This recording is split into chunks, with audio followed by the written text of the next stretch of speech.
সত্যি কথা যেটা আমরা আসলে ওরকম ভালো ক্রিকেট খেলছি না। যে ফরম্যাটে যে ক্যাপ্টেন হবে ওকে পুরো দায়িত্বটা নিতে হবে। আমাদের ভালো প্লেয়ার অনেক আছে, বাট কোয়ালিটি প্লেয়ার অনেক কম। না, বোর্ডে আসলে ক্যাপ্টেন্সি নিয়ে কোনো কথাই নেই। তো আমার মনে হয় যে ক্যাপ্টেন্সি, সিনিয়র প্লেয়ার, তারপর রিটায়ারমেন্ট, তারপর কারা ফিচার, এগুলো কিন্তু আসলে জাস্ট এগুলো বাইরে না বলে আপনি যারা যে ডিপার্টমেন্টে আছে সেভাবে কথা বললে ভালো। কারণ এটা বাইরে গেলেই কিন্তু আপনার প্রেশারটা অনেক চলে আসে, এবং প্রেশারে কিন্তু নর্মাল ক্রিকেট খেলাটা ডিফিকাল্ট হয়ে যায়, যেটা আমাদের হচ্ছে। এবং আমার মনে হয় যে যেহেতু আমাদের বোর্ডে সবাই আছেন, সবাই ব্যাকগ্রাউন্ডে ক্রিকেট প্লেয়ার ছিলেন ওনারা, তো আমার মনে হয় এইসব নিজেরাই আলাপ আলোচনা করলে ভালো। এবং যে ক্যাপ্টেন্সি নিয়ে ইনফ্যাক্ট ওই ধরনের কোনো কথা আমাদের মধ্যে হয়নি, বাট তারপরে আমি মনে করি যে ফরম্যাটে যেই ক্যাপ্টেন হবে ওকে পুরো দায়িত্বটা নিতে হবে, এবং ওর পারফরমেন্স হলো মেইন। ও যদি পারফরমেন্স করতে পারে তাহলে টিমকে খুব ভালোভাবে সে পরিচালনা করতে পারবে। শুধু এটা না, আইসিসি ইভেন্টে আমরা খুব একটা ভালো করতে পারছি না, এটা নিয়ে আসলে বোর্ডের ভাবনা কি? আপনারা যারা আছেন আপনারা কীভাবে চিন্তা করছেন ব্যাপারটা নিয়ে?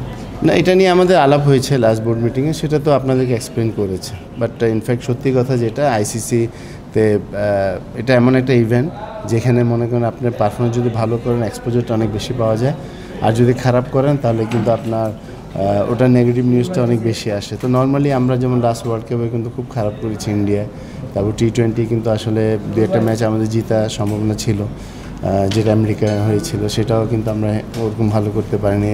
রিসেন্টলি আমরা প্রথম দুইটা ম্যাচ হেরে খুব ব্যাকফুটে চলে গিয়েছি। বাট ইনফ্যাক্ট সত্যি কথা যেটা আমরা আসলে ওরকম ভালো ক্রিকেট খেলছি। আর ওয়ান ডে ফরম্যাটে যেটা সাদা বলে সেটাতে কিন্তু আপনার ব্যাটসম্যানদের ভূমিকা কিন্তু ভেরি ইম্পর্টেন্ট, এবং বিশেষ করে প্রথম 4-5 জন ব্যাটসম্যানকে কিন্তু দায়িত্ব নিয়ে ব্যাটিং করা উচিত, তাহলে টিম ভালো করবে। সেই জিনিসটা কিন্তু আমরা করতে পারছি না।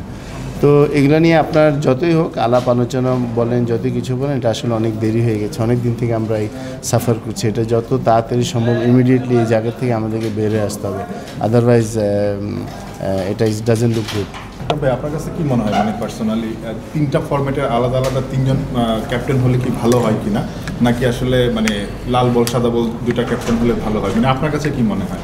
এটা তো আসলে প্লেয়ারদের আপনার অপশনের উপর এটা ডিপেন্ড করে। আপনি দেখেন অন্য সব দেশের কিন্তু আপনার 3 ফরম্যাটে 3 ধরনের প্লেয়ার আছে, কিন্তু বাংলাদেশের ম্যাক্সিমাম প্লেয়াররা কিন্তু 3টা ফরম্যাটে খেলছে। সেটাতে আপনার অপশনটা আমাদের খুব কম। যেখানে আপনার টিম করতে পারছেন না সেখানে 3টা ক্যাপ্টেন করা কিন্তু আপনার জন্য ডিফিকাল্ট হয়ে যাবে। বাট একটু আগে যেটা আমি বললাম যে ক্যাপ্টেন ওরকম হতে হবে যে ভালো লিড দিতে তখনই পারবে যদি ভালো পারফর্ম করে। এখন আমাদের ওই পারফর্মারটা আগে খুঁজে বের করতে হবে। আকরাম ভাই, আপনিও তো ইন্টারন্যাশনাল ক্রিকেট খেলেছেন এবং সময় থাকতে আসলে অবসর নিয়েছিলেন, চাইলে আর কয়েকদিন খেলা চালিয়ে যেতে পারতেন। আপনার কি মনে হয় যারা সিনিয়র ক্রিকেটার আছেন, স্পেশালি মাহমুদুল্লাহ রিয়াদ বা মুশফিকুর রহিম, তাদের আসলে ওই সময় থাকতে অবসরের সিদ্ধান্তটা বা নিজে থেকে সিদ্ধান্তটা নেওয়া উচিত বোর্ড থেকে নেওয়ার আগে? দেখেন, আপনি প্রথমে একটা জিনিস আমি মনে করি যে আপনার যারা সিনিয়র প্লেয়ার তাদেরকে কিন্তু আমাদের সবাইকে সম্মান করা উচিত, এবং প্লেয়াররা এমন একটা একমাত্র প্লেয়ারই বলতে পারবে ওকে কখন ওর ফিটনেস, ওর মানে আপনার যে প্রেশার কীভাবে ও খেলাটা দিচ্ছে সেটা কিন্তু একমাত্র প্লেয়ারই বুঝতে পারে, এবং তার উপর ডিপেন্ড করে যে আপনার এবং ফিউচার ওর কী অবস্থান, ওর সব কিছু মিলে আমার মনে হয় প্লেয়ারের উপর ছেড়ে দেওয়া উচিত। ওর ডিসিশনটা ওর, এবং যদি বেশি সমস্যা হয় তাহলে টিম ম্যানেজমেন্ট আছে, প্লেয়ার আছে, ওরা বসে সিদ্ধান্ত নেওয়া উচিত। আমার মনে হয় এসব নিয়ে বাইরে আলাপ আলোচনা করাটা এটা সম্মানজনক দেখায় না।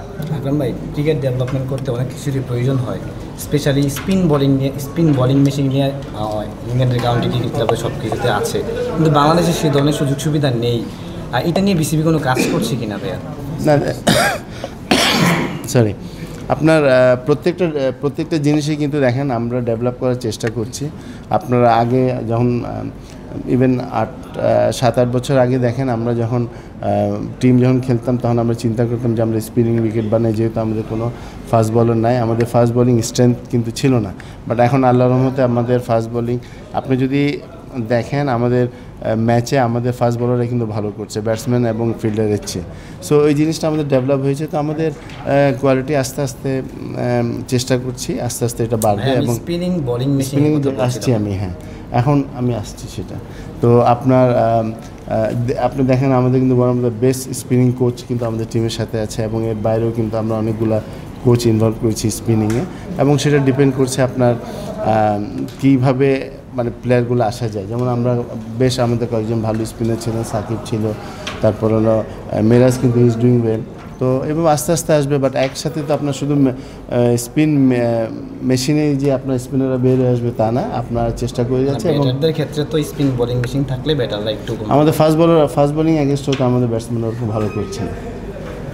তো সেটা আপনাকে বললাম না যে আপনি এটার জন্য আপনার একটা দেশ যখন ভালো করতে হয় তাহলে আপনার পেশেন্ট আমাদেরকে রাখতে হবে, ধৈর্যটা ধরতে হবে। আপনার ভাই আপনি তো লং টাইম আছেন বোর্ডে এবং খেলেছেন লং টাইম, তো সেই দিক থেকে আমরা অনেক কথা বলছি, যে কথাগুলো আমরা এখনও বলছি সেগুলো আগে বলা হয়েছে, মানে আপনি সে জানেন মানে সমস্যা তো সব জায়গাতেই থেকে গেছে। আপনার কাছে কী মনে হয় যে স্পেসিফিক্যালি কোন জায়গাতে কাজ করলে আসলে সমাধানটা আসবে? মানে আমরা বলেছি ডোমেস্টিকে ভালো করতে হবে, ডোমেস্টিক হলে ন্যাশনালি আসতে হবে, পারফর্ম করে আসতে হবে, সেগুলো দেখেছি ভাই, কিন্তু ডেভেলপমেন্ট হচ্ছে না।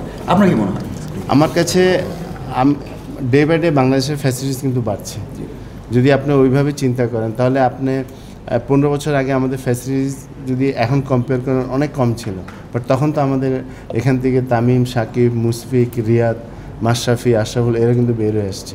এরা বের হয়ে আসছে একমাত্র একটা কারণ হলো যে আপনার ইন্ডিভিজুয়ালি ডেভেলপমেন্ট। আপনার ক্রিকেট বোর্ড কিন্তু যতটুকু পারে আপনাকে হেল্প করবে, কিন্তু আপনি ইন্ডিভিজুয়ালি যদি আপনি ডেভেলপ না করেন তাহলে আপনি ভালো প্লেয়ার হতে পারবেন না। আপনি ভালো প্লেয়ার হতে পারবেন কিন্তু আপনার কোয়ালিটি প্লেয়ার লাগবে। বাংলাদেশে এখন সমস্যা যেটা, আমাদের ভালো প্লেয়ার অনেক আছে বাট কোয়ালিটি প্লেয়ার অনেক কম, যেটা অন্য দেশে অনেক বেশি। তো সেটা বললাম যে আপনার এটার দুই দিক দিয়ে আপনার এফোর্টটা লাগবে, ক্রিকেট বোর্ডের লাগবে এবং আপনার প্লেয়ারও লাগবে। আমি সাকিবদের কথা আগে বলেছি বিকজ তখন কিন্তু ক্রিকেট বোর্ড এখন যে ফ্যাসিলিটিস দিচ্ছে তখন মনে করেন এটার 50% কম ছিল, বাট তখন তো ওরা কিন্তু একটা কোয়ালিটি পর্যায়ে গিয়েছে ওদের যে পারফরমেন্স। সো আমার মনে হয় যে আপনার আমরা হয়তো বা ডোমেস্টিকে বা বিএপিএল কিছু রান করে আমরা মনে করি যে আমরা অনেক ভালো প্লেয়ার গেছি। আসলে আমাদেরকে নিজেরাই চিন্তা করা উচিত যে আমরা যখন ইন্টারন্যাশনালে যাব কত মাইল স্পিডে আমরা বোলিং ফেস করব, কি স্পিনারদেরকে আমরা ফেস করব। সো এগুলো সব কিছু আসলে চিন্তার ব্যাপার এবং এগুলো ডেভেলপ করলে আমরা একটা ভালো পর্যায়ে যাব। থ্যাংক ইউ ভাই। শেষ প্রশ্ন, তামিম ইকবালের ইন্টারন্যাশনাল ক্যারিয়ারটা দুর্দান্ত, কয়েকদিন আগে তাকে আসলে সংবর্ধনা দেওয়া হয়েছে। তামিম মূলত ক্রিকেটারকে আসলে বোর্ডে প্রয়োজন কিনা আপনার কাছে কি মনে হয়? তামিম বোর্ডে এটা ডিপেন্ড করে আপনার মানে যে যে কে কীভাবে যেতে চাচ্ছেন। যেমন আমি মনে করেন যে খেলার পর আমার ইচ্ছা ছিল ক্রিকেট বোর্ডে আসার, আমি এসেছি। এটা এখন ডিপেন্ড করে, অনেকে হয়তো আসেনি, হয়তো বা ওদের ইন্টারেস্ট নেই। তো ডেফিনেটলি আপনার যাদের ব্যাকগ্রাউন্ড ভালো, যারা ক্রিকেটে যারা আছে, ক্রিকেট না আপনি যে কোনো স্পোর্টসে যাদের ব্যাকগ্রাউন্ড থাকে, ওরা ওই ফুটবল আছে, হকি আছে, তো আসলে এটা ক্রিকেটের জন্য বা স্পোর্টসের জন্য অনেক ভালো হবে। বাংলাদেশে এখন সমস্যা যেটা, আমাদের ভালো প্লেয়ার অনেক আছে বাট কোয়ালিটি প্লেয়ার অনেক কম, যেটা অন্য দেশে অনেক বেশি।